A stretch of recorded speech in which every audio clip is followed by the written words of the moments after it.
I'm Bill, and welcome to the Theater of Memory. As well you know, I prefer to have you in the room with me so that I can hand you the artifacts or have you see the brush strokes up close and personal to your own face and your own eyes. But as that's not what's happening right now, we'll have to content ourselves with the stories involved and close-ups where applicable. A few things that I would like to mention. One, I will be trying to speak Chinese names and titles at some point, and when I do, you will find yourself perhaps laughing. I'm doing the best I can. Even in French, my savoir is only fair. But in Chinese, it's a different thing altogether. As I remember going into Chinatown in San Francisco, the largest group of Chinese people outside of the mainland China, and looking for scholar stones, which are called gongxi. And I said, "Gongxi? Do you have gongxi?" And he looked at me and finally said, "Gongxi!" And I thought, okay, I didn't get it quite right. I won't be getting it quite right. Okay. The next thing is, you are in the library of the Asian wing of the Theater of Memory here with me. And to prove it, I have the sign on the wall right there. It's from 1790 to 1810 in China. And I had it translated by a friend of mine, Kevin Liang, who is a calligrapher and artist. And it says, "Quiet and peaceful, not rushed, here in the middle, discover yourself, here in the moment. People are easy, happy, and honest, with the soft smell of beauty on the breeze in this lazy place, educated, cultivated, and lovely." Nice, huh? I think that the fact that an information sign, although a library sign, would be so poetic in its announcement, that shows how endemic to poetry, how endemic poetry is to the Chinese way of life. One of the things that happened back in 353 is that the Emperor Yong gathered 42 literati, 42 different people who were very literate by training and by predisposition, and had a celebration of spring. They put poems or portions of poems into the gently flowing river that was near them. And downstream, you would fish a poem out or a portion thereof and add to it or send one of your own, and then you could have a drink. And it was wine. And so the trick is that either way you drink. And it is said that the man who is remembered for writing about this, his name is Wang Shiqi. And he wrote the Lantingji Zhu, which means preface to the poems collected at the Orchid Pavilion. So afterwards, these poems were all collected, and he is remembered for his calligraphy that was collectible even in the 350s, and so the emperor tricked it away from his heirs and buried himself with it. So respected was his calligraphy. None of the poems remain, and so we've had to do some of our own. But let me tell you first, I've got a little bit of a translation here. In the 9th year of Yanghe, at the beginning of late spring, we have gathered at the Orchid Pavilion in the north of Kuaji Mountain for the purification ritual. All the literati, the young and old, have congregated. There are high mountains and steep hills, dense wood and slender bamboos, as well as limpid flowing stream reflecting the surroundings. We sit by a redirected stream with floating wine goblets. Although short of the company of music, the wine and poems are sufficient for us to exchange our feelings. As for this day, the sky is clear, the air is fresh, the mild breeze greets us. I look up at the immense universe. I look down at the myriad works of poetry. As our eyes wander, so do our minds too. Indeed, it is a pure delight for all our senses. Sounds like a lovely time was had by all, and also a lot of alcohol. Excuse me. And so all that remains is the introduction to this, and is quite famous and is reproduced as an exercise, I think, still throughout the Chinese world. Poets and artists are still revered in China, though not in the same way that they were in, shall we say, golden ages. So, not having one of their poems, I had to create one, so I sent it downstream on the internet. And some of my colleagues played along, and I was grateful for that, to see how it would work. So I began with the first couplet, and then it was added to subsequently, and it goes like this. A musical dawn at the close of night, as the orchestra rises with the light. With harmony and melody taking flight, the heart and the soul are feeling all right. And all rejoice by the light of the morn, the promise of this new day born.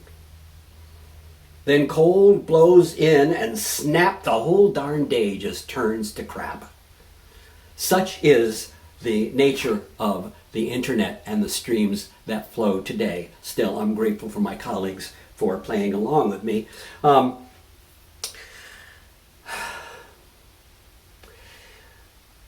As early as about 500, they were really striving toward a general literacy. And they have the Qiangzu Wen, which is the 1,000-character classic that was commissioned by the Emperor Wu. Now, I can say Emperor Wu because it sounds like something out of Flash Gordon or a Steely Dan song. But the Emperor Wu commissioned this 1,000-character classic, which you see here.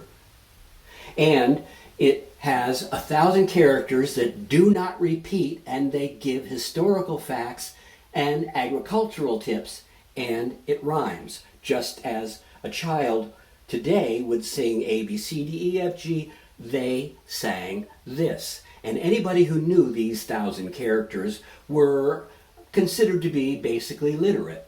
So this is a very important piece. This one that you're seeing here was collected by Didier and Lotte Graefe in Japan in 1954, but it is a rubbing from the 19th century of what I believe to be a Tang dynasty stela from, 6, 7, 800 at the latest. But the stela is a big stone piece carved with this basic textbook, and in using this basic textbook, all you had to do was get paper, which had been invented in the year around 100 BC, and it was widely manufactured by 100 AD, and so even a relatively poor family, not abjectly poor, but relatively poor family, could get one of these, get some paper, and go and trace it. And the way that they did this was to wet the paper and carefully, with a little stick or brush or something, poke the wet paper down into all of the indentations of the writing. And then took some carbon-based substance and rubbed it over the top, and where it was poked down, it did not take the ink. And so when they pulled it off and dried it, it had these patches of writing. And you can see in this one that the patches of the old style writing, called Hanji, are replaced by the new Hanji, not replaced, but subscripted, and it continues to be a very viable way to learn Chinese for anybody who is better at languages than I. So that is as close to in their blood as I can imagine. It's poetry of 1,000 characters. Pretty intense. When it became the time of the Tang Dynasty, poets were absolutely revered. And we have, well, in fact, in back of me is a Tang Dynasty poet whose name is Wang Changling, and he's one of the big poets of the 8th century, and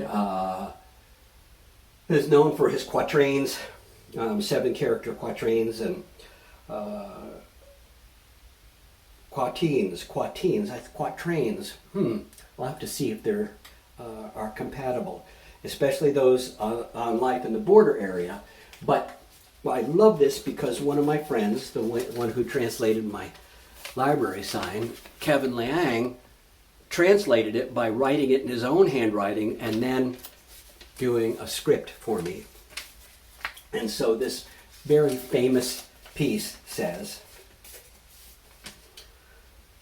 "Last night, while a gust blew peach petal open, and the moon shone high in the palace beyond time, the emperor gave Pang Yang for her dancing brocades against the cold spring wind." Nice. Of course, he's not the only one. Here's one. How about Li Bo? Li Bo is as famous as they get. "Yonder the mountain flowers are out. We drink together, you and I. One more cup, still one more cup. Now I am drunk and drowsy, you had better go. But come tomorrow morning, you will play with the harp." Li Bo is pictured always with wine in his hand. There are statues still available. He is really famous, and he really, I think, had a problem with alcohol. As Marjorie Kennan Rawlings' biographer said, she paid dearly for her gift of creative fire. So I think it was with Li Bo. And one from the Tang Dynasty has given great meaning to what I have here, which are opera puppets. They are puppets. And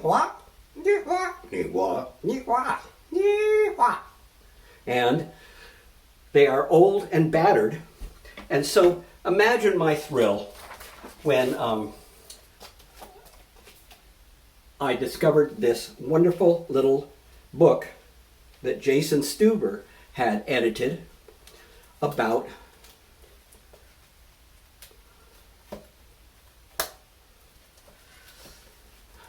well, I'll just read it to you. This is Han Shan from the Tang Dynasty.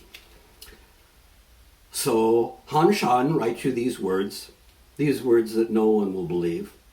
Honey is sweet, men love the taste. Medicine is bitter and hard to swallow. What soothes the feelings brings contentment. What opposes the will calls forth anger. But I ask you to look at the wooden puppets worn out by their movement of play on the stage. It has made my puppets so much more valuable to me, and made the fact that they're a little bit worn out a virtue rather than a deficit. So, this is a laughably brief encounter to even look at Asian poetry in a few minutes. It would take a seminar to even scratch the surface. Nevertheless, the idea is to show that it's pretty fascinating as a subject and quite obvious that we have a common heritage as humans with people in the past, no matter where. We tend to be quite geo and chrono-chauvinistic, and we think that our time is the time of the peak of civilization.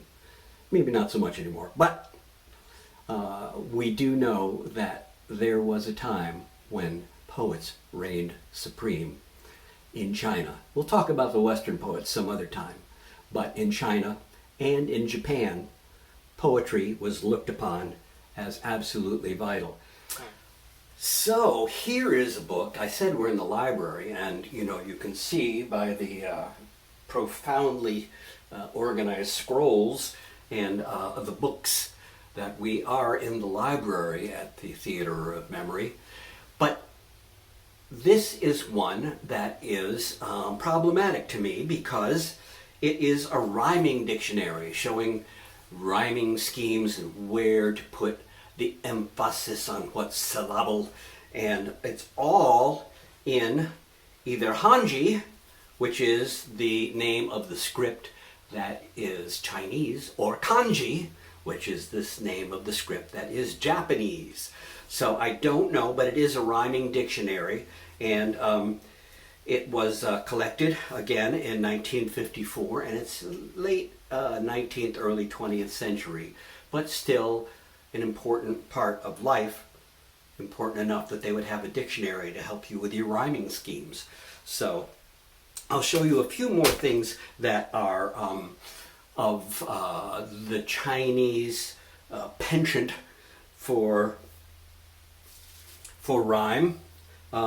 This would be the, I'll get a close-up for you, but it's an inkstone of a pond with a frog getting ready to leap. It says, "In the cave, a phoenix is dancing. In a pure, clear spring, a dragon is leaping." And this is by Wan Liang Bo. And it is written on the back in or with an iron brush. The story, of course, in China is the horsehair brush and the iron brush. Now, brushes are something we'll get to in a minute, but the iron brush makes it possible to score a poem and your signature on the back of or on the front of any artifact, and poetry is usually the subject. Here's an interesting one that is a lock, a combination lock, but you have to figure out what the poem is. Fortunately, the previous owner, who understood this sort of thing, went ahead and left the combination on here. I'll let you take a look at that. And it is supposed that it means, well, the combination is plum, noble, harmony, wind, settled. So the plum is usually an example or an emblem of the fleeting existence that we all have, the plum blossom. So plum, noble, harmony, wind, settled might be the plum blossom falls in a noble way in harmony with a quiet wind, or something such as that.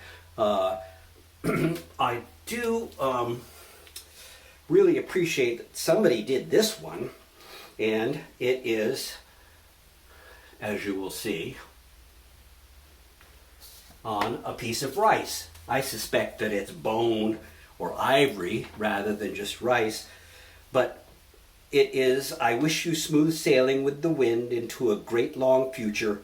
Night and day you receive great blessing, year after year of great prosperity." And again, this is taken from Hanji symbols, but we've added articles and conjunctives and whatever to make it seem more compatible with the way that we perceive the language.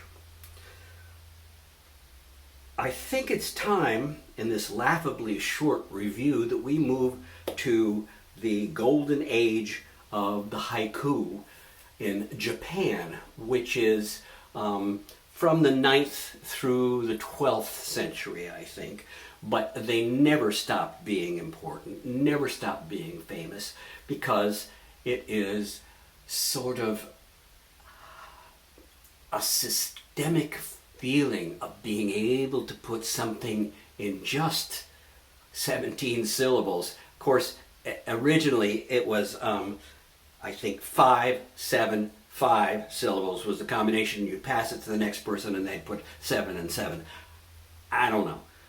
But now it's usually considered to be just 17 syllables. And I have a few of them here that I think are good. Matsuo Basho is probably the most famous. He was born in 1644 and died in 1694. But tranquility, penetrating the very rock, a cicada's voice. That's one, but his famous one is an old silent pond. A frog jumps into the pond, splash, then silence again. So that's kind of the way it goes. One of my favorites is Yoshino Yoshiko, it says, like a ninja, a crow on the patty, always alone. And here's one from Yasabu-san, 1716 to 1784. The summer river, it's happy to walk across it, my hands with Zori sandals. So there are some more modern ones too that people seem to enjoy. And my favorite, or one of them, is one from the early computer age. I say this because I read this to one of my colleagues and she didn't get it. And I thought, good heavens, am I that much older? Yeah, about 3 decades. So here is the haiku of Windows. Windows has crashed. I am the blue screen of death. No one hears your screams. So she had never experienced losing a morning's work because Windows crashed. And now it just saves everything automatically and it never crashes anyway. Here's one. Hazy eventide. A warm, vast jello oozes betrayed by the stone. Well, that is the product of a sort of 21st century haiku Mad Libs where you fill in this or that and it generates a haiku. Obviously not very good. And then there are, of course, the ones that are entirely computer generated. But I feel about these as I feel about those infinite monkeys with infinite typewriters doing the works of Shakespeare eventually in infinite time. But I just couldn't read through anymore. I was looking for a good one that showed a spark of consciousness, and there really wasn't one. Now, AI is getting better and better, so give it time. Meanwhile, let's talk about kanji. Kanji is the contemporary Japanese calligraphy that is so prized to the point that some think that the ones who do it are national treasures, and that happens all the time. And we had some people that came through recently, a couple years ago, who were from Japan, and they were calligraphers trying to keep alive the idea in the computer age that these arts, the art of calligraphy, is valuable and viable. And I would not gainsay them. I think they certainly are. It's a beautiful, beautiful thing. But I also, I feel for them. in as much as this is a definite break with the past. Now that we're using computer screens and keyboards, this is something that hardly exists, where just 50 years ago it was one of the height of art and letters, you can't say letters, art and characters in Japan and other parts of the world.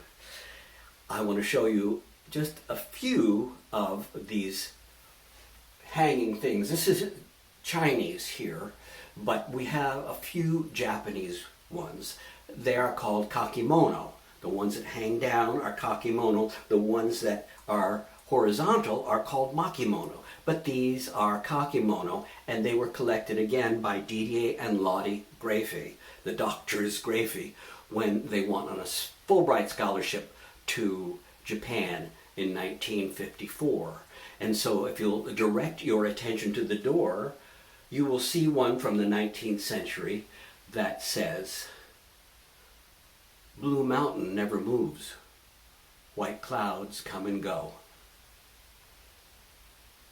It's kind of a pretty thought in itself, but it is back to a monk, a Buddhist Zen monk from about the 10th century, who said that you could depend on something without becoming dependent upon it. So it's got a deeper meaning to those who know what the history of Zen Buddhism and the monk Tozan. Here's another one. How about if you look just at the characters, it says high, pine tree, pure or wonderful, music or lyric. And so you would have to kind of link it together a little bit, so it says something like, "The tall pine tree dances in the wind, singing a wonderful song." That's one way to look at it. And then, you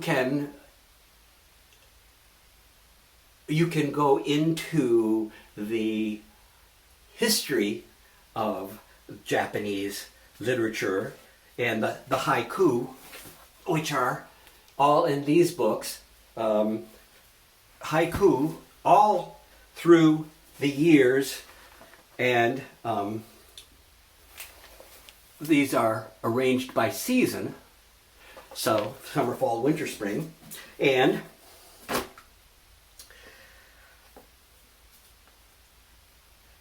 there is historical precedent for practically anything you would say,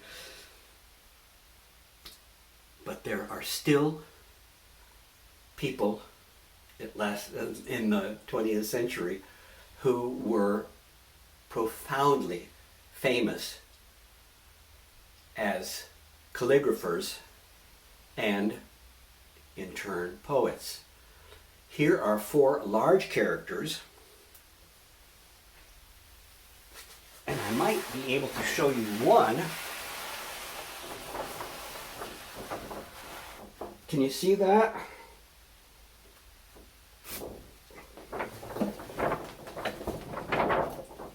This is verboten what I'm doing, but I wanted to show you how large that character is, because it is the kind of pivotal one, meaning either happy, pure, fresh, or light, and the subsequent characters, and it's 15 feet tall, so I can't get it so that it can be seen.